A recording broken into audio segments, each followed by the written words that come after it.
Salut, salut et bienvenue à notre chaîne Éclat de Gloire Vision TV. Ce matin, bien aimé, j'aimerais partager sur un sujet qui est aussi sensible et important. Si bien aimé, tu as constaté que ça fait un bon moment et tu pries et tu sens que ta prière ne monte pas, que ta prière ne porte pas, que ta prière ne reçoit pas l'exaucement. Il y a quelque chose qui se passe dans le règne de l'esprit. Il y a un esprit caché qui vole des bénédictions, qui vole l'exaucement de ta prière. Bien-aimé, rappelle-toi dans le livre de Daniel. Daniel avait pris à cœur de prier. Il s'est mis à prier pendant un bon moment. Et la Bible révèle que le troisième jour, pendant qu'il avait commencé à prier, sa prière avait été exaucée. Sa prière avait été écoutée. Mais il y a eu un blocage. Au point où Dieu a dépêché un autre ange pour aller secourir celui-là qui était prédestiné à venir déposer les bénédictions. Et beaucoup de chrétiens aujourd'hui souffrent de ce même cas. Pourquoi? Parce qu'ils prient avec leur intelligence. Ils prient avec des paroles claires et qui peuvent s'entendre et qui peuvent être écoutées partout ou par tous. Bien-aimé, il est temps que tu changes ta façon de prier. Il est temps que tu changes ta manière de prier.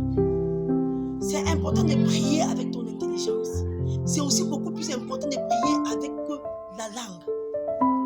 Amen. J'aimerais qu'on lise un passage biblique pour t'édifier.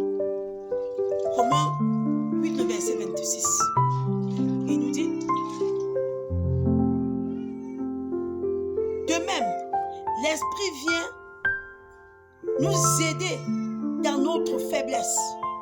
En effet, nous ne savons pas prier comme il faut, mais l'Esprit lui-même intercède en gémissant d'une manière inexprimable.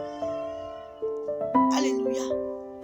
Bien-aimé, si tu laisses ton esprit te conduire dans la prière, tu as 100% des chances de voir l'exaucement se manifester.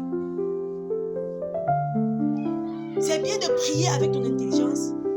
C'est aussi très bien de prier en langue. Parce que le langage spirituel, c'est un langage que les démons n'écoutent pas. C'est un langage que c'est toi et Dieu qui connaissez.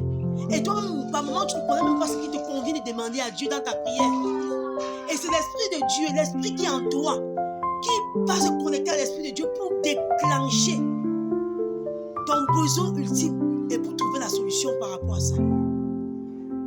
Oui, bien-aimé, c'est important de parler en langue. C'est très, très important. Nous regardons aujourd'hui et nous constatons que les hommes de Dieu qui ont compris ça sont très loin. L'ennemi n'a pas pu les empêcher d'accomplir leur destinée ou les empêcher d'avancer. Beaucoup de chrétiens aussi qui veulent exceller dans leurs affaires, dans leurs activités, ce sont ceux-là qui ont compris qu'ils doivent parler en langue et beaucoup parler en langue. Parce que quand tu parles en langue, tu deviens illimité. Ton dictionnaire de parler en langue doit être illimité. Alléluia. Ne t'arrête pas seulement à prononcer 2 ou 3 phrases. Non, tu dois prononcer des phrases. Tu dois avoir un dictionnaire de parler en langue fluide. Alléluia. Et j'aimerais qu'on prenne un moment ensemble, toi et moi, pour parler en langue. Les beaux chadalabayanda kaliadosa, les porlikaka, zalakayanda, yanada, les mamas zalakalia koso tout le pochette, les palikatala babanda swalalia, les bakayanda satala payekete, rimama kayanda swatala payekete, les palikata, swamazwa kayanda satalabaye, les popolika kayanda dada, zwa, rimbo sur le pochette, les mazalabaya de cette la payekete, les palikatata, chama mamande les baba, rabo satala payekata, Père manifeste ta gloire, agis. Glorifie ton nom au nom de Jésus. Amen.